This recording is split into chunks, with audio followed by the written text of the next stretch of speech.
the village. Though there was a twist which is debatable. People have debated on its quality or not. Here there isn't any, but the theme is sort of taken from there. Another question I would like to ask is, how did you work, and what was the process of making the scenery and the design of the beast, the suit the father wore, and the book, as they are, and the sculptures of the old man. They seem to be the three most striking elements, and they are of very high quality, as far as I believe. And who came up with the idea? Where did you draw inspiration from to make up the imagery of these aspects?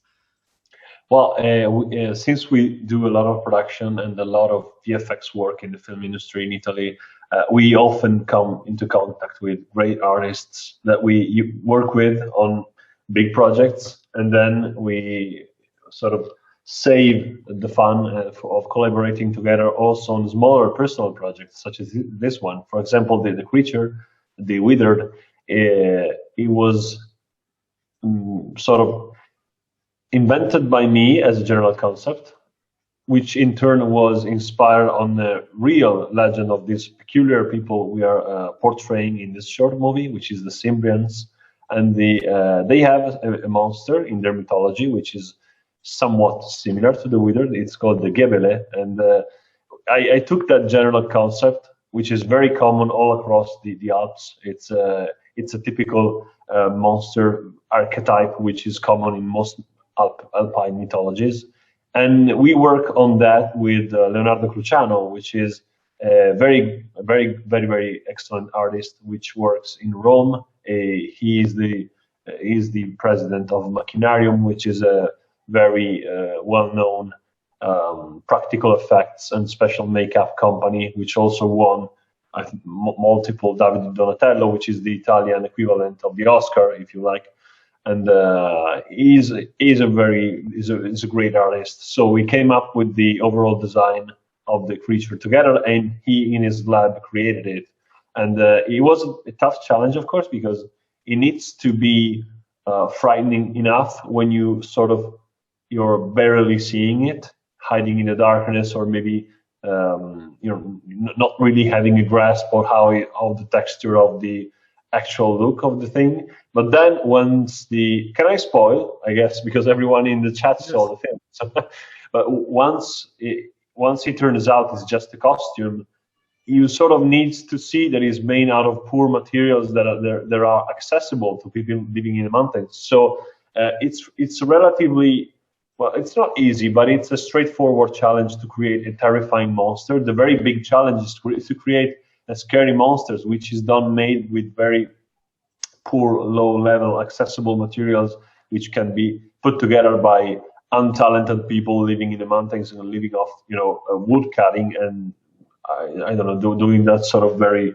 very poor and ancient jobs in a remote village. So that was the challenge. Then the book was done by Lamberto Zariti, a friend which worked in Heavy Division for a long time. He's actually a storyboard artist and matte painter, but he also he likes also to draw images with this childish style. And then he cooperated with Mattia Gri, which is my historical director of photography. I always work with him. But he's also sort of a craftsman because he has a lot of working tools in his garage, and so he can also work with wood, engraving.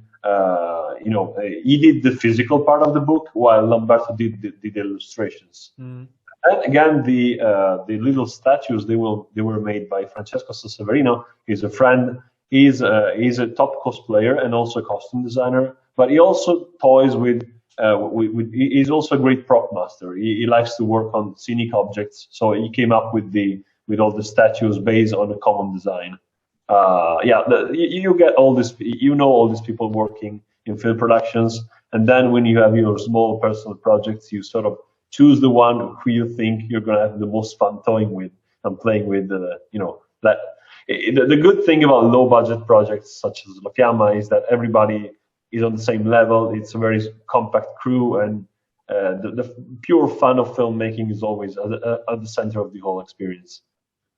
Yes, but what is great in my perspective is, even if you said it is a low budget production, it doesn't feel like one, and that's probably because of the quality of the artistry and the artists which participated in this project.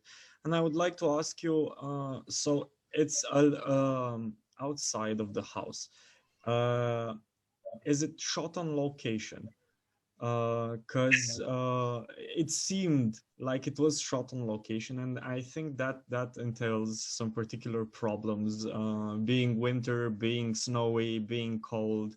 Or is it just a very well crafted illusion that actually the film takes place there, and the camera crew and the director and all the people involved were there?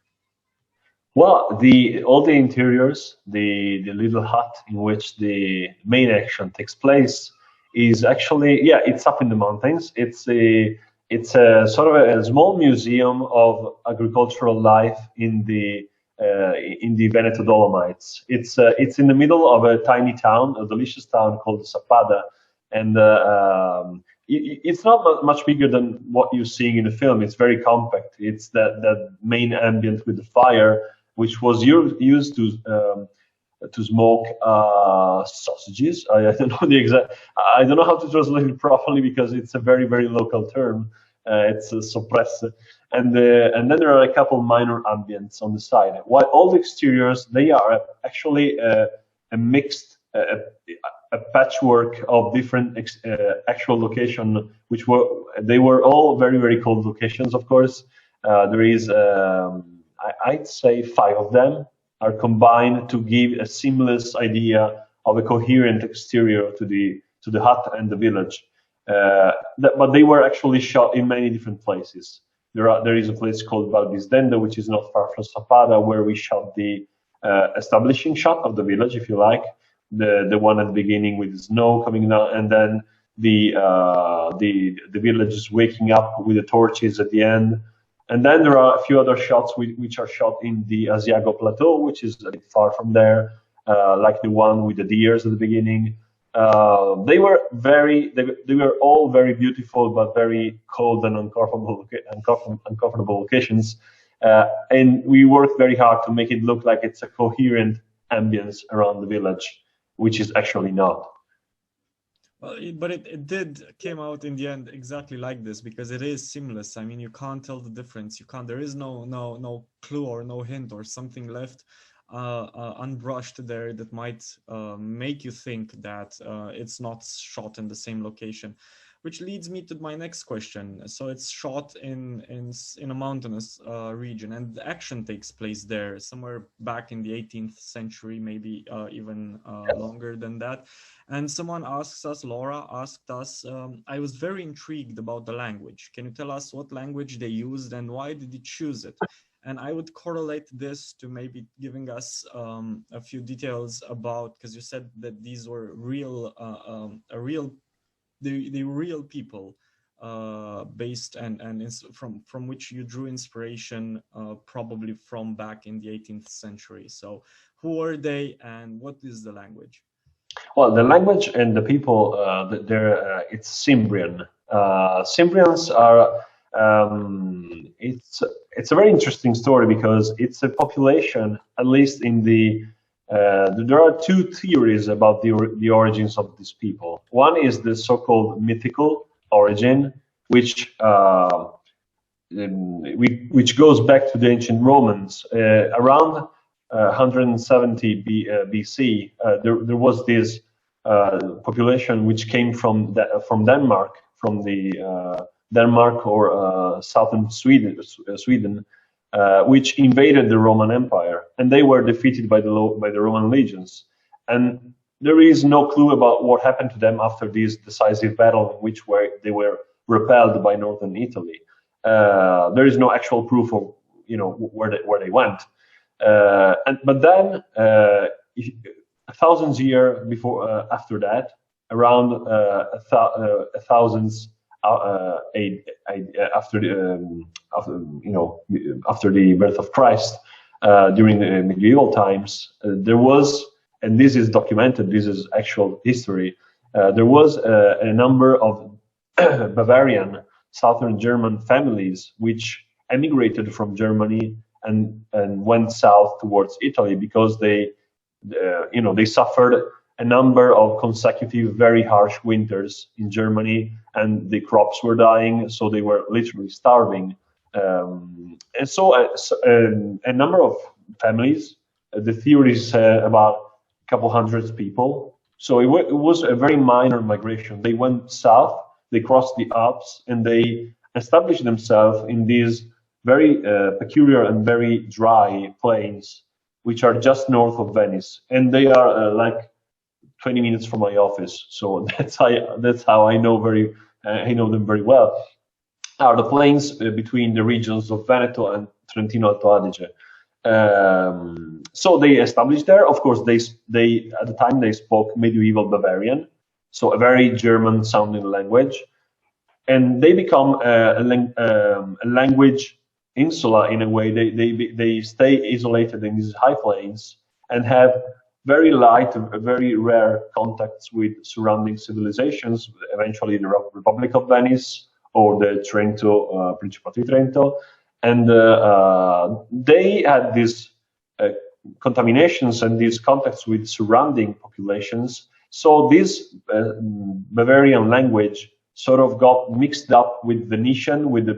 There are a few Italian words if you paid attention to the lines, and he got farther and farther from his ancient German origin and become a bit mixed with Italian. So it's a very unique language, and I've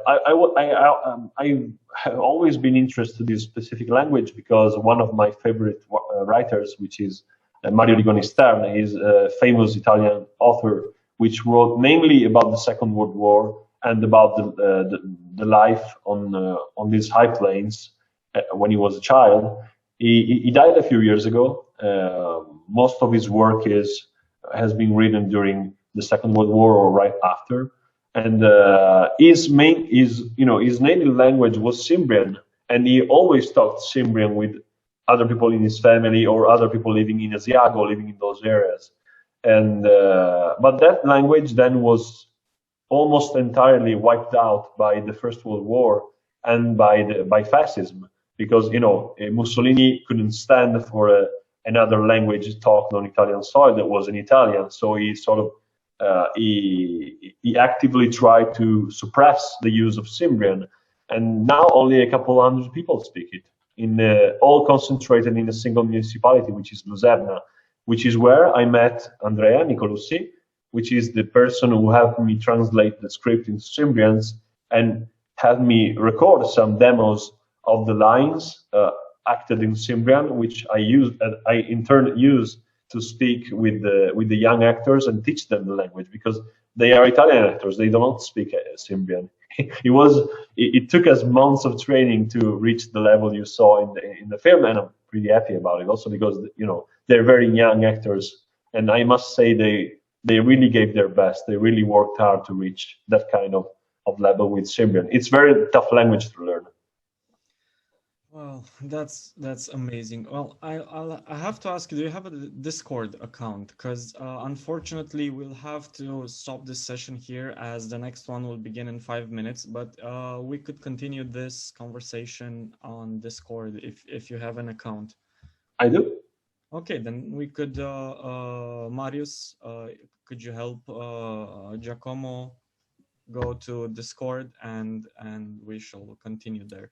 Anyway, there is a voice chat. This is just like Zoom. It's called Program, and there we can use that room to continue the discussion.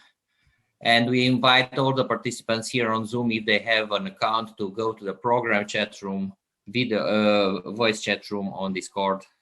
to continue, because I also have some questions for Giacomo. Okay, I go to Discord now then. Excellent, excellent. Okay. Anyway, as a wrap up for this particular chat, thank you all for coming and thank you for watching the movie. And please enjoy the rest of the festival. It's going to be as great as it was until now. Thank you. Thank you. And use the link on the chat. It's the link of our Discord server.